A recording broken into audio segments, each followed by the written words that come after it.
May istorya ako sa inyo, day. Amo na subong, hindi ka tarik subong mangyaw. May istorya ako sa inyo. Party ini sa kay Aida, kay Lorna, kag sa kay Fe. Napatay ini sila nga tatlo. Tinagsaka sila sa langit. Pag abot nila sa langit, gain istorya dahil sila ni San Pedro. Nambalan sila nga, Aida, Lorna, Fe.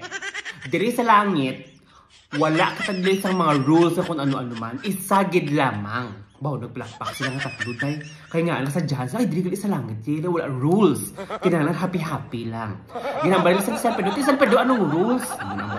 Hambal nila San Pedro, kung diri sa langit, hindi nyo gait pagtapakan ang mga pato.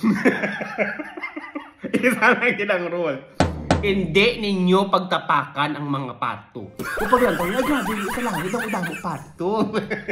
Damo ulit sa mga pato.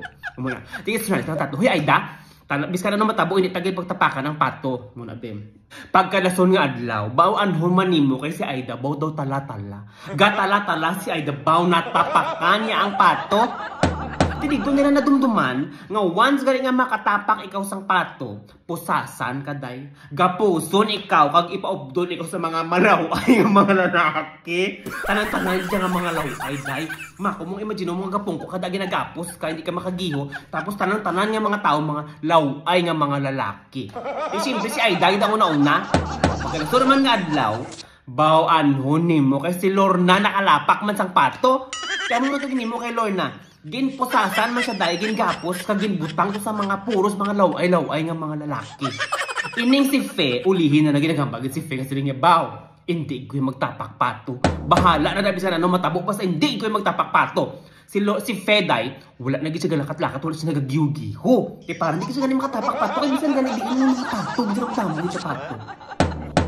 Sang after pilanto kasi mana, golpyada lang dahil gintakop si Fe day. Gintakop gid siya gyapon sa mga alagad ni San Pedro. Gusto ko siya, San Pedro nga gitakpon niyo kuya, wala mo kuya kalapak pato. Amo na bi ko no.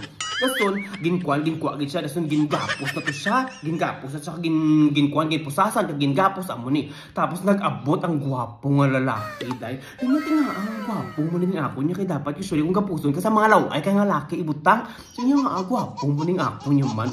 Papagpong ko gid mo so hambalan ba sa ambal sa hag istorya tong lalaki sa niya. Bombot ka unfair kay San Pedro, wala man ko katapak sa pato, pero ginggapos siya kudi. Gusto ng lalaki nagsabat. Sabi niya, ay ang bote ako yung nakalapak pato.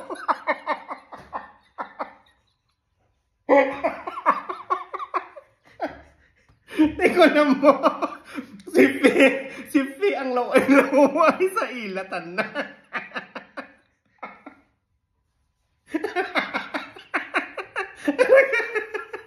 O sa ganun tayo, bala na ka ba na bye?